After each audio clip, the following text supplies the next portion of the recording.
High-risk guard firms can fall into two types of different categories. The first being guard firms that are servicing very high public exposure areas, where the guard firm is going to be responsible for keeping the safety among large groups of people, whether it be a sporting arena, a concert, or even a shopping mall. By having the guard firm responsible for protecting these large groups of people, it almost becomes an untenable situation for them. Take a concert venue, a fight breaks out between two people in some row up top there.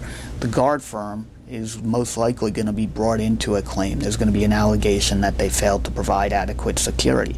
And really, in many of these instances, there's nothing the guard could have done to protect it, but by terms of the contract or just the nature of the job, they're going to be brought into the claim. The other area that generally falls into the high-profile guard risks are either clients that are prone to criminal activity, like the marijuana dispensaries. They're going to be a little higher exposure for people robbing them, or areas where there's high criminal activity. Since the legalization of marijuana in certain areas, certain states, we've been getting a tremendous amount of calls from guard firms that are being asked to provide security to these, both armed and unarmed security.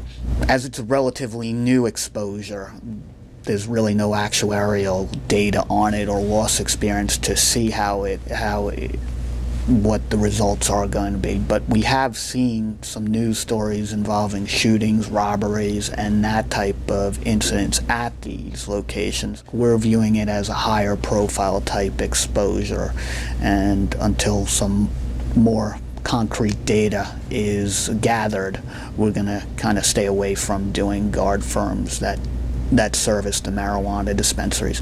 And we've kind of heard the same thing from other carriers, that these people are having a hard time finding placement for these risks. When a risk has to go to the non-admitted market, there's the obvious concerns with that. They have to pay surplus lines taxes, and they have no benefit of the state guarantee fund in the event of insurance bankruptcy in many states.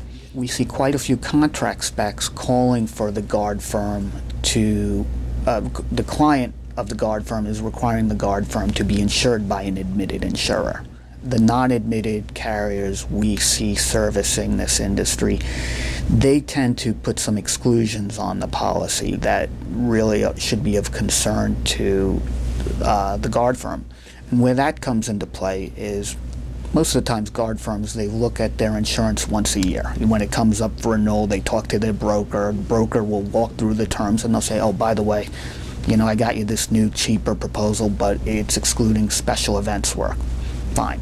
6 months down the road, the guard firm gets a call from one of their big clients and says, hey, we're having a fundraiser this weekend and we really need a couple security guards for it.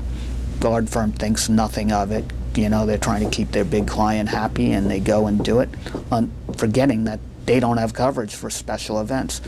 So it leaves the security guard firm in a big hole in the event they have a claim, and also the insurance broker handling that, there's an E&O issue there if it's proven that they didn't adequately inform the insured of that exclusion.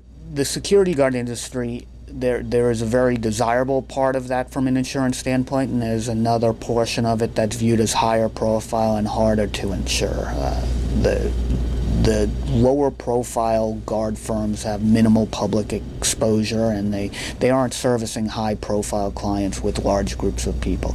So it's just something important to keep in mind as you're underwriting guard risks.